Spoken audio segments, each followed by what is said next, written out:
शिव महापुराण की कथा एक बड़ी सुंदर बात कहती है, लक्ष्मी को जितना पकड़ने के लिए दौड़ोगे, लक्ष्मी उतनी तुम्हारे पास में नहीं आएगी। लक्ष्मी को जितना छोड़ कर चलोगे, लक्ष्मी उतनी तुम्हारे पास में दौड़ कर आएगी।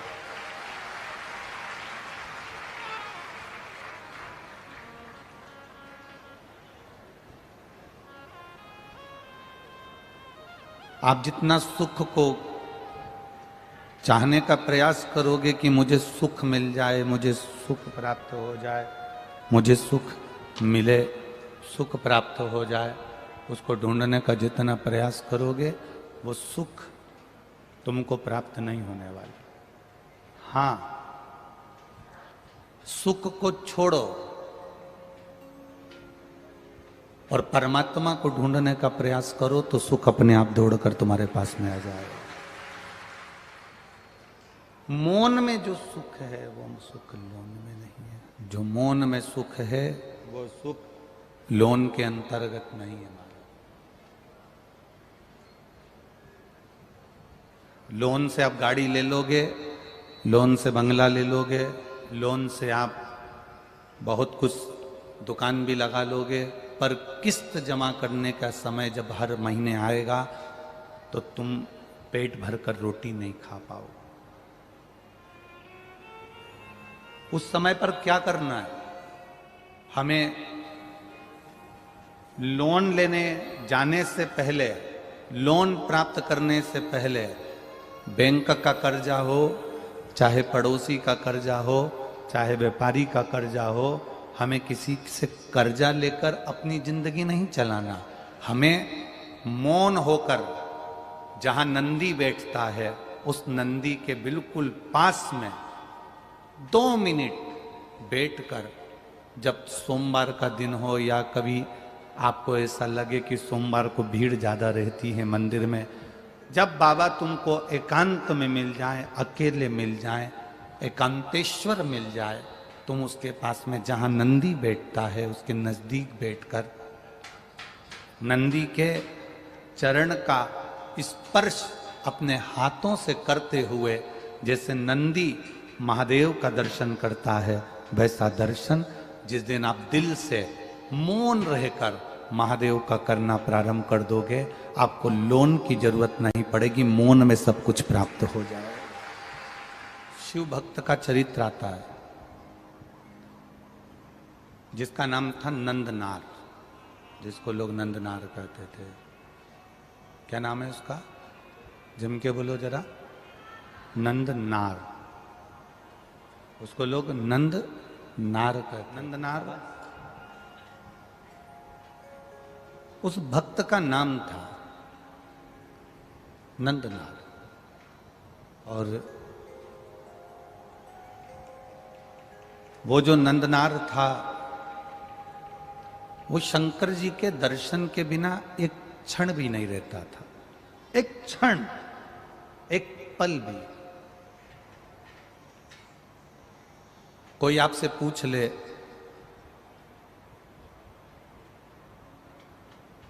कि गुरुजी ने नंदी के पांव पकड़कर शिवलिंग के दर्शन का वर्णन किया है, ये कौन सी पुराण से करा है? तो आप कह सकते हो तमिल की तिरुविलयदल पुराण में से नंदनार का वर्णन लिया है, जिसमें नंदनार नंदी का पांव पकड़ता है, नंदी के चरण का स्पर्श करता है और मौन होकर सामने शिव का दर्शन करता है। बैठी होंगी। एक बहन ने पत्र लिखा, 9 साल के बाद बच्चा हुआ है। डॉक्टरों ने मना कर दिया था कि तुम्हारे यहां संतान का सुख कभी नहीं होगा।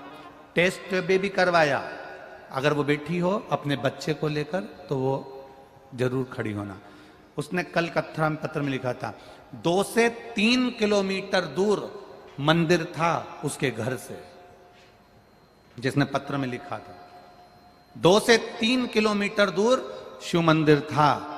परिवार वाले हंसते थे लोग ताना देते थे, कहते थे, डॉक्टरों ने मना कर दिया। उसने मुंबई तक का इलाज करवाया पर उसके घर में औलाद नहीं हुई। जब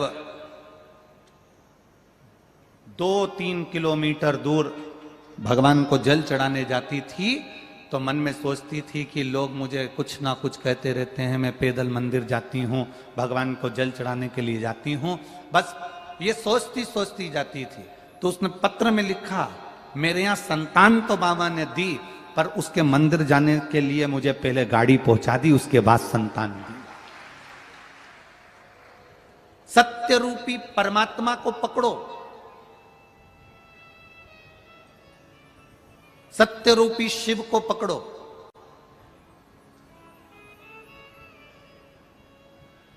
जब सत्य रूपी शिव तुम्हारे पास में होगा तो आखिरी में लिखा है सत्यम और फिर आखिरी में है सुंदरम। क्यों आखिरी में सुंदरम लिखा? क्यों लिखा?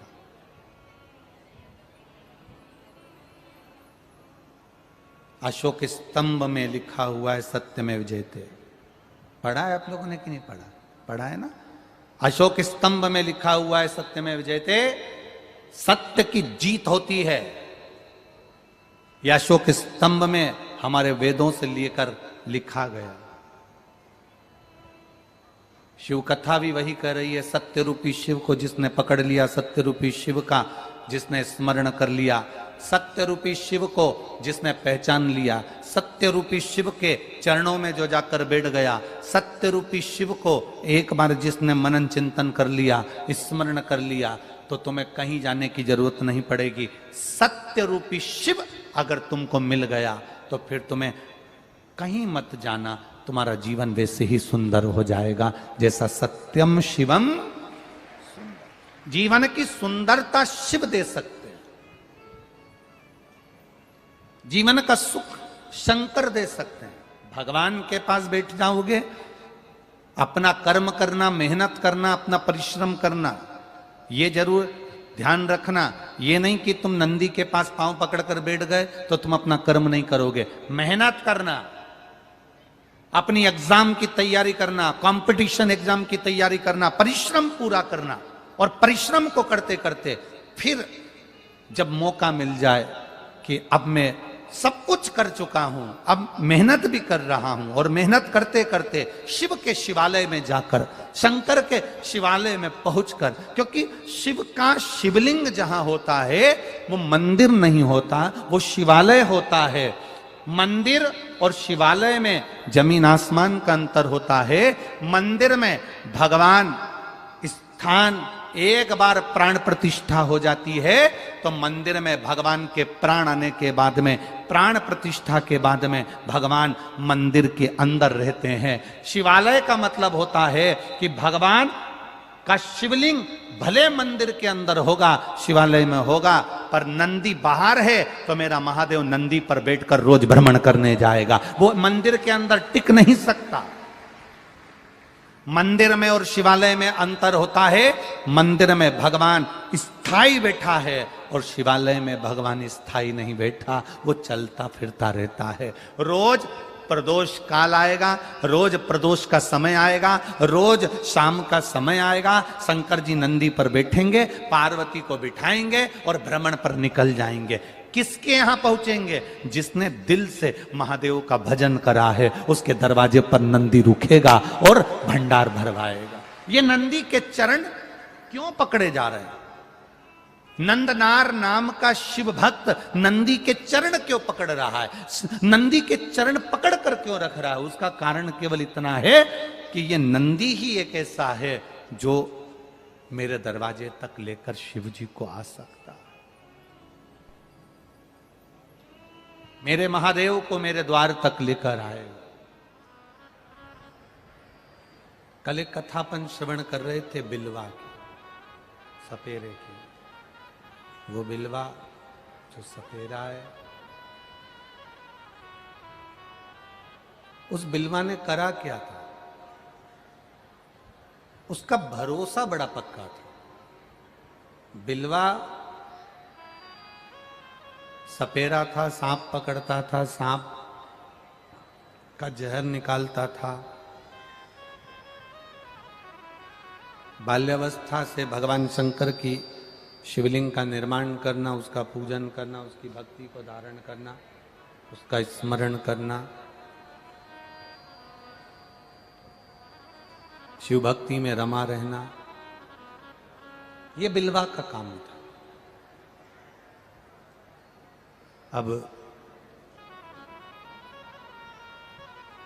बिल्वा की भक्ति इतनी दृढ़ी हो गई थी, बिल्वा का विश्वास इतना पक्का हो गया था कि वो बिना शंकर के एक क्षण नहीं रह पाता। आप में कई माताएं ऐसी होंगी, आप लोगों में कई पुरुष ऐसे होंगे, कई बच्चे ऐसे होंगे, कई बुजुर्ग ऐसे होंगे, कई घर के लोग ऐसे होंगे जो भगवान शंकर को जब तक एक लोटा जल नहीं चढ़ा लेते तब तक उनको ऐसा लगता है कि कुछ खाली खाली सा दिख रहा है, मैं भगवान के मंदिर क्यों नहीं जा पाई, मैं एक लोटा जल क्यों नहीं चढ़ा पाई, मैं शिव की भक्ति क्यों नहीं कर पाई, ये उनके चित्त में रमा रहता है। समाज के लोगों ने, परिवार के लोगों ने बिल्वा को समझाया कि तुम शंकर की आराधना नहीं करोगे, शिव मंदिर नहीं जाओगे, शंकर पर एक लोटा जल नहीं चढ़ाओगे। बिल्वा ने मंदिर जाना नहीं छोड़ा, शिव की भक्ति नहीं छोड़ी, शंकर की आराधना नहीं छोड़ी। गांव के लोगों ने बिल्वा को पेड़ से बांध दिया और जहरीले सांप पकड़ कर लेकर आए और बिल्वा को डसाने के लिए उसके पास छोड़ दिया। जहरीले सांप लेकर आए और उसको डसाने के लिए छोड़ दिया, जहरीले सांप। अब बिल्वा का नियम था, शिव जी के मंदिर में बिल्वा जाता था तो दूध के कटोरे में जो दूध रखा रहता था वो दूध बिल्वा शंकर जी को चढ़ाने के लिए लेकर जाता था। उसमें से थोड़ा सा दूध एक बॉबी के पास में, सांप की बॉबी के पास रख देता था, वहां वो दूध रखता, सांप पीते। अब परिवार वालों को, गांव वालों को, नगर वालों को, शहर वालों को ये नहीं मालूम कि इसमें जो सर्प है वो बिल्वा जो दूध महादेव को लेकर जाता था वो दूध यहां रखता था और वो दूध सर्प पीते थे। उसको नहीं मालूम, उसको ज्ञान नहीं है। जीव में भी अगर परमात्मा का दर्शन किया है, जीव में भी भगवान का दर्शन किया है तो भगवान मिला।